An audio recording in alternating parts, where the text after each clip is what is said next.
Hello friends, welcome back to channel Rishiram 321. మీకు కనుక మా వీడియోస్ నచ్చినట్లయితే మా ఛానల్ ని సబ్స్క్రైబ్ చేయండి, లైక్ చేయండి, షేర్ చేయండి, కామెంట్ కూడా చేయండి. విష్ చేయరా హ్యాపీ వెడ్డింగ్ అండి. Thank you. ఎందుకు చేస్తావు? ఏం సాగించిందండి? 5 years సక్సెస్ఫుల్లీ వేస్టెడ్ 5 years అంట ఫ్రెండ్స్. మా హస్బెండ్ చూడండి 5 years ఎట్లా పోయింది అదే అనేసి అంటున్నారు ఫ్రెండ్స్. అంతా కూడా కామెడీ అనమాట. సో ఇంకా ఈరోజు వచ్చేసి మా యానివర్సరీ కదా, వ్లాగ్ అయితే కంటిన్యూ అవుతుంటది. ఇప్పుడు వచ్చేసి పిల్లలకి నేను అందరం రెడీ అయ్యేసరికి 10:30 అయిపోయింది. ఇంకా టెంపుల్ కి అయితే వెళ్ళాలన్నమాట. ఇంకా వీడియో అయితే కంటిన్యూ అవుతుంటది. Happy wedding anniversary. Thank you. మీ అందరికి కూడా ఫ్రెండ్స్ విష్ చేసిన ప్రతి ఒక్కరు కూడా సో మీరు కూడా మీ హస్బెండ్స్ వైఫ్ తో చిన్న చిన్న గొడవలు అయినా సరే లైఫ్ లాంగ్ కలిసి ఉండేలాగా చూసుకోండి. మాలాగా మేము అలాగే ఉంటామండి. కొట్లాడుకుంటాం అప్పుడే కలుసుకుంటాం, కొట్లాడుకుంటాం అప్పుడే కలుసుకుంటాం.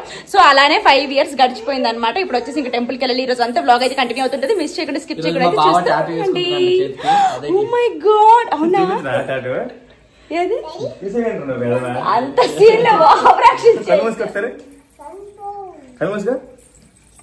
చూడు. ఏది టెంపరీదైనా చేసుకున్నావా? బుర్రకాయ. సరేలే ఫ్రెండ్స్, ఓకే ఏం చేస్తాం చూస్తూనే. రెడీ అయ్యారా లేదు? ఇంకా ఎంతసేపు? నేను రెడీ అయ్యాను, వీళ్ళు ఇంకా క్రీములు ఫేస్ కి వాటికి వీటికి రాసుకుంటా ఉన్నారు. అబ్బా అన్ని రాసి లోపల పెట్టేసారు. నువ్వేది సూపర్ ఉన్నావు నాన్న. ఎవరు రాశారు? నేను రాయలే కదా, రాసానా? ఇన్ని రాశాడు కదా, ఎన్ని రాశాడే క్రీమ్స్? కన్నయ్య ఇచ్చుడు కానీ హాయ్ చెప్పు. అమ్మమ్మ ఈడు హాయ్ అలాగే ఉంటది రండి. సో ఫ్రెండ్స్, ఇంకా మేమైతే టెంపుల్ కి అయితే స్టార్ట్ అయ్యామన్నమాట. ఇదిగోండి మా పిల్ల పిచ్చుకలు ఎలా అవుతున్నారు. ఏం నాన్నా? ఇంకా ఇక్కడైతే టెంపుల్కి వచ్చాము. మా హెన్షుకు ఎందుకు ఏడుస్తుందంటే రాగానే బొమ్మలు చూసింది, ఇంకా బొమ్మలు కావాలనేసి ఏడుస్తూ ఉందన్నమాట. ఇంకా ఫస్ట్ దర్శనం చేసుకుందాం అన్నట్లుగా వెళ్ళాము. అప్పటికే లేట్ అయిపోయింది కదా అని చెప్పేసి ఇంకా త్వరగా వెళ్ళామన్నమాట. ఇంకా ఫైనల్గా దర్శనం కూడా అయిపోయింది. ఇక్కడ మా హస్బెండ్కి తెలియకుండా మా తమ్ముడు నేను ఒక సీక్రెట్ ప్లాన్ చేసామన్నమాట. అంటే నేను ఒక గిఫ్ట్ మా హస్బెండ్ కోసం తీసుకున్నాను. ఇంకా బయటికి వెళ్ళి అది ప్యాకింగ్ చేయించాలి. నేను బయటికి వెళ్ళడం అవ్వదు కదా మా హస్బెండ్కి చెప్పకుండా. ఇంకా మా తమ్ముడికి పంపించడానికి చెప్పానన్నమాట. ఇక్కడ వచ్చేసి గిఫ్ట్ ఉంది. మా హస్బెండ్కి ఏమో అర్థమైపోతుంది నా సైగలు అది ఇది. అక్కడి నుంచి అస్సలు కదలట్లేదు అనమాట. ఏం చేసినా సరే లోపల సీసీ కెమెరాలో కనిపించేస్తుంది అనమాట. అదే చూపిస్తున్నాను, అక్కడ కెమెరా కూడా ఉందిరా అని చెప్పేసి. ఇంకా మా హస్బెండ్ ఏమో మీరు ఏదో చేస్తున్నారు సరేలే కానీ ఇదిగో ఐ లవ్ యూ అని చెప్పేసి బెలూన్ ఇచ్చారనమాట. ఇంకా మా తమ్ముడు మెల్లిగా గిఫ్ట్ అయితే పట్టుకొని గిఫ్ట్ ప్యాకింగ్ అయితే వెళ్ళిపోయాడు. ఇంకా మా తమ్ముడు అయితే నాకే పెద్ద ట్విస్ట్ ఇచ్చాడు అనమాట. నేను ప్యాకింగ్కి పంపించాను కదా, వాడు ఏం చేశాడంటే ఈ వాచ్ని తీసేసి ఉట్టి బాక్సే ప్యాకింగ్ చేయించాడు. ఆ వాచ్ని సపరేట్గా ప్యాకింగ్ చేయించాడు అనమాట. సంగతి నాకు కూడా చెప్పలేదు. అక్కడ గిఫ్ట్ ఓపెన్ చేసినప్పుడు నా టెన్షన్ చూడాలి, అరే అంత కాస్ట్ది ఏమైపోయిందో ఏంటో అని చెప్పేసి ఫుల్ టెన్షన్ పడ్డాను అనమాట నేనైతే. ఇంకా మా హస్బెండ్ కూడా టెన్షన్ పడ్డారు. అంటే లేక అంత కాస్ట్లీది ఇస్తున్నాను కదా అది ఏమైపోయింది అన్నట్లుగా. యాక్చువల్ బాక్స్ ఇది, యాక్చువల్ వాచ్. ఇందులో ఏం వాచ్ పెట్టలే, వాచ్ అయితే ఇందుంది. ఇప్పుడు మా అక్కకు కూడా తెలియదు, మా అక్క జస్ట్ ప్యాకింగ్ చేసుకుని రమ్మని చెప్పింది బాగా తెలియకుండా. సో ఇక మా అక్కకు కూడా తెలియదు. చూద్దాం. ఇంటికి అయితే వచ్చినాం.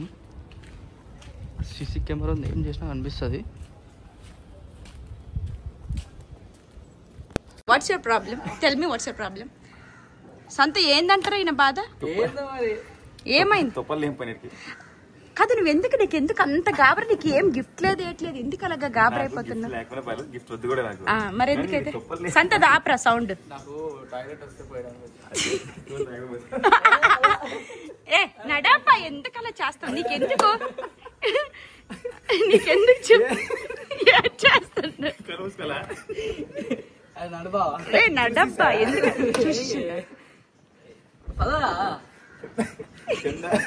ఎవరు గిఫ్ట్ పడేసా? ఎవరు రమ్మన్నారు బయటికి? సరే అదేందో నీకు తెలియదు కదా. మా హస్బెండ్కి అయితే అర్థమైపోయింది నేను ఏదో గిఫ్ట్ ఇస్తున్నానని చెప్పేసి. కానీ అతనికి నచ్చిన వాచే ఇస్తున్నాను అనేసి అతనికి అయితే తెలియదు. అండ్ ఇక్కడ వచ్చేసి ఈవినింగ్ వీళ్ళు డెకరేషన్ అయితే చేస్తూ ఉన్నారు. అండ్ నేనైతే ఇక్కడ సింపుల్గా bagara rice and chicken curry అయితే చేశానండి. అంటే ఇంకా మంచిగా వెరైటీస్ చేసేదాన్ని, కానీ నాకు అసలు అన్ఈజీగా ఉండేది. అండ్ మైండ్ అంతా కూడా యాబ్సెంట్ ఉండేది అనమాట. అలా అని చెప్పేసి ఇంకా సరేలే సింపుల్గా చేసేద్దాం అన్నట్టుగా ఈ విధంగా చేస్తున్నాను. ఇక్కడ నేను వచ్చేసి కుకింగ్ చేస్తున్నాను అనమాట. ఎక్కువ ఏం లేదు, ఒక 20 మెంబర్స్ వరకు అయితే చేస్తున్నాను. 5th యానివర్సరీ ఇంకా బాగా చేసుకుందాం అనుకున్నాను, కానీ అంత ఇంట్రెస్ట్ అనిపించలేదు ఈసారి. సో ఇప్పుడు వచ్చేసి ఇక్కడ చికెన్ గ్రేవీ అయితే అవుతుంది అనమాట.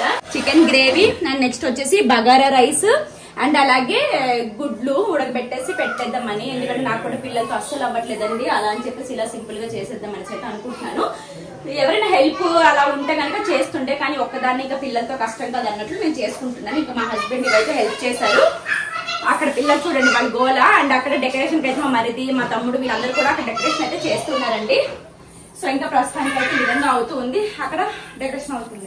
ఫ్రెండ్స్ ఇదిగోండి, ఇక్కడ వచ్చేసి నేను అక్కడ కుకింగ్ చేస్తుంటే వీళ్ళు ఇక్కడ డెకరేషన్ కి అయితే చేస్తున్నారు అనమాట. బెలూన్స్ అన్ని వదిలేరు కదా, అలా అని చెప్పేసి వీళ్ళిద్దరు ఇక్కడ ఈ విధంగా మిషన్ తో అయితే చేస్తున్నారు. అక్కడ వినోద్ మా హస్బెండ్ పెడుతూ ఉన్నారు. ఇదిగోండి మా పిల్లల హడావిడి అయితే ఇలా ఉంది, ఎన్ని పేలుస్తున్నారో తెలీదు. సో ప్రస్తుతానికి అయితే ఈ విధంగా అవుతూ ఉందండి. ఇంక ఇక్కడ ఒకవైపు వీళ్ళు డెకరేషన్ చేస్తున్నారు, ఒకవైపు నేనైతే కుకింగ్ చేస్తూ ఉన్నాను అనమాట. ఇంకా రింగ్ అయితే మాకు మంచిగా పనికొస్తుందండి, ప్రతిసారి అదే యూజ్ అవుతూ ఉందన్నమాట. ఇంకా ఇక్కడ వచ్చేసి వైట్ అండ్ రెడ్ బెలూన్స్తో అయితే అలా డెకరేషన్ చేస్తున్నాం. ఇంకా ఫైనల్గా మేము కూడా రెడీ అయిపోయాం అనమాట. సో ఈ యానివర్సరీకి మేము వేసుకున్న అవుట్ఫిట్స్ వచ్చేసి ఎస్ఆర్ కిషోర్ అనే ఇన్స్టా పేజ్లో అయితే తీసుకున్నాము. మా హస్బెండ్ వేసుకున్న కుర్తా అండ్ మా పాప వేసుకున్న లెహెంగా అండ్ అలాగే నేను వేసుకున్న లెహెంగా, ఇవన్నీ కూడా నేను ఎస్ఆర్ కిషోర్లోనే తీసుకున్నాను. వీళ్ళ పేజ్ని అండ్ వాట్సాప్ గ్రూప్ లింక్స్ ప్రతి ఒక్కరు కూడా నేను డిస్క్రిప్షన్లో ఇస్తాను, అస్సలు అంటే అస్సలు మిస్ అవ్వకండి. ఇంకా మంచి మంచి కలెక్షన్ అయితే వీళ్ళ దగ్గర ఉంటుంది ఫ్రెండ్స్.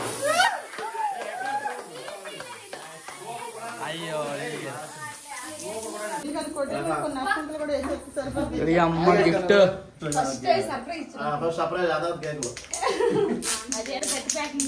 ఇక్కడ మా హస్బెండ్ అయితే గిఫ్ట్ ఓపెన్ చేస్తూ ఉన్నారు. అందులో ఆ వాచ్ లేదన్న సంగతి నాకు కూడా తెలియదు కదా. ఇంకా ఓపెన్ చేసిన వెంటనే మా హస్బెండ్ సర్ప్రైజ్గా ఫీల్ అవుతారంటే నేనే పెద్ద షాక్ అయిపోయాను అనమాట. అసలు ఏమైంది ఏంటి వాచ్ అని చెప్పేసి ఇంకా ఓపెన్ చేస్తున్నప్పుడు మా హస్బెండ్ ఎక్స్ప్రెషన్ చూడాలి అనేసి అనుకున్నాను, కానీ మా తమ్ముడు నా ఎక్స్ప్రెషన్ చూస్తున్నాడు అనేసి నాకు తెలియదు కదా. ఇంకా అందరూ కూడా ఏముందా అని చెప్పేసి అలా చూస్తూ ఉన్నారు, కానీ చూసేసరికి నాతో పాటు అందరూ షాక్ అయ్యారు. నాకు తెలియదు.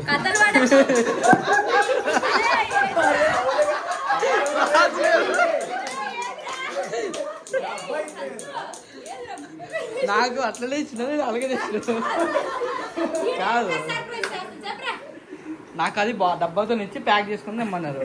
నేను ఎలాగుంది అలాగే తెచ్చిన.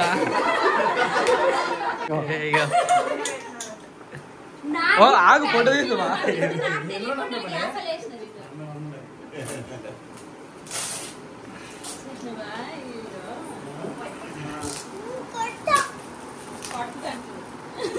నువ్వు మెల్లిగా కేక్ తినే అక్కడ నుండి. స్వీట్ డబ్బా ఉంది వాచ్కి.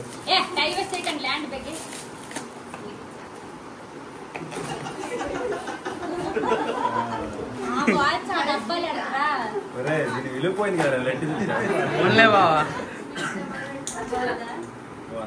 నాకు ఆ వాచ్ అప్పుడు డబ్బాలు నచ్చలేదు, అందుకే మార్చిన. సో ఫైనల్గా అదండి ఆ వాచ్ సంగతి. సర్ప్రైజ్ ఇద్దాం అనుకుంటే నాకే షాక్ ఇచ్చారు. ఇంకా ఎంత కష్టపడి దాన్ని దాచానంటే 15 days బ్యాకే వచ్చేసింది. ఎంత కష్టపడి దాచాను మా హస్బెండ్కి తెలియకుండా. అండ్ ఇక్కడ ఒక్కొక్కరిగా వచ్చేసి అలా కేక్ అయితే తినిపిస్తూ ఉన్నారనమాట. ఆ తర్వాత ఇంకా భోజనాలు అయితే స్టార్ట్ చేసాము. ఈసారి అయితే సింపుల్గానే అయిపోయిందండి. ఈ ఇయర్ కంటే లాస్ట్ ఇయరే బాగా చేసుకున్నాము, 4th యానివర్సరీ. ఇంకా అప్పుడు అనుకున్నాము 5th ఇంకా బాగా చేసుకోవాలి అని చెప్పేసి, కానీ కొన్ని కారణాల వల్ల ఇంకా జరుపుకోవాలనే ఇంట్రెస్ట్ అయితే అస్సలు లేకపోయింది. ఇంకా సరేలే లైట్గా అయినా చేసుకుందాం అన్నట్టుగా ఈ విధంగా జరిపాం. అండ్ వెరైటీస్ కూడా ఏమి ఎక్కువగా చేయలేదు, only bagara rice, chicken curry, boiled eggs అంతే అండి. ఎక్కువగా ఏమీ పెట్టుకోలేదు నేనైతే, ఇంకా పిల్లలతో కూడా అవ్వలేదు నాకు. ఇంకా ఇక్కడ వచ్చేసి ఇంకా భోజనాలు అయితే అవుతూ ఉన్నాయి అనమాట. ఇంకా వీడియో కూడా నేను ఎక్కువగా తీయలేదండి, అందరూ తిన్నప్పుడు అదంతా కూడా నేను తీయలేదు. వీడియో మీద కూడా అంత ఇంట్రెస్ట్ ఏమీ అనిపించలేదు, జస్ట్ అలా యానివర్సరీ బ్లాగ్ తీయాలి కదా అన్నట్లుగా అయితే తీసాను. అండ్ ఇక్కడ ఇందాక గిఫ్ట్ ఇచ్చారు కదండి, సో వాళ్ళది వచ్చేసి మా హెన్ష్కి అయితే ఓపెన్ చేసింది అనమాట. సో ఫ్రెండ్స్ ఇంకా ఫైనల్ గా మా యానివర్సరీ ఈ విధంగా సింపుల్ గా అయితే జరిగిపోయిందండి. నేను ఎక్కువగా వెరైటీస్ ఏమీ చేయలేకపోయాను పిల్లలతో, అండ్ కొంచెం డిస్టర్బెన్స్ వల్ల ఏమీ చేయలేకపోయాను అనమాట. సో మా హస్బెండ్ కి తెలియకుండా నేను గిఫ్ట్ ఇచ్చాను. సో దీని వెనక మా అక్క సపోర్ట్ చాలా ఉందన్నమాట. యాక్చువల్ గా ఏమైందంటే నాకు ఏదైనా సర్ప్రైజ్ ఇస్తున్నామంటే భయం అనమాట, వాళ్ళకి అది నచ్చుతుందో లేదో, డబ్బులు వేస్ట్ అన్నట్టు ఫస్ట్ ఆలోచిస్తాను. అందుకే నేను ఎప్పుడు సర్ప్రైజ్ ఇవ్వను అనమాట. కానీ ఈసారి 5th యానివర్సరీ కదా సర్ప్రైజ్ ఇద్దామన్నట్టు ఏం చేస్తానంటే మా అక్కకు కాల్ చేసి, అక్క బావకి నువ్వు వాచ్ కొంటున్నట్టు అది బావకు తెలియకుండా ఇతనికి అడుగు ఏ వాచ్ బాగుంటుందో ఏంటి అని చెప్పేసి అనేసి అంటే మా అక్క ఇతనికి మెసేజ్ పెట్టింది అనమాట. ఇలా ఏ వాచ్ బాగుంటది చెప్పు అనేసి అంటే ఇతను 2 వాచ్లు పెట్టారు. అందులో బెస్ట్ ఏంటంటే ఇది చెప్పారనమాట. ఫైనల్ గా ఇదైతే తీసుకున్నాను. నచ్చిందండి? ఏ చెప్పు. నచ్చింది. షాకింగ్ లో ఉన్నాడు. అంత కాస్ట్లీ వాచ్. మా వైఫ్ ఇంత ఆలోచించిన వైఫ్ ఇంత కాస్ట్ పెట్టేసి ఇచ్చింది అనేసి అనుకోవచ్చు. కానీ కొన్ని సార్లు ఇవ్వాలనిపిస్తే ఇచ్చేయాలి. సో ఇంకా సర్ప్రైజ్ ఇలా ప్లాన్ చేయకూడదు మరి. ఎందుకంటే ఇప్పుడు నేను నాకు ఇష్టమని చెప్పంటే అడిగేది. అసలు మీ అక్కడే లాజిక్ అడిగింది. నీకు నచ్చింది చెప్పండి కరెక్టే. కానీ నాకు నచ్చమంటే నాకు నచ్చింది అంతే. నా కోసం నేను చెప్పలేదు. నేను నాకైతే ఐవాచ్ చెప్పాను. నాకైతే పెట్టే చూసుకోవాలి. సరే సరే. సో ఇంకా ఫైనల్ గా వీడియో అయితే ఇదండి. మీకు నచ్చింది అనుకుంటే నచ్చినట్లయితే please like share subscribe. By by.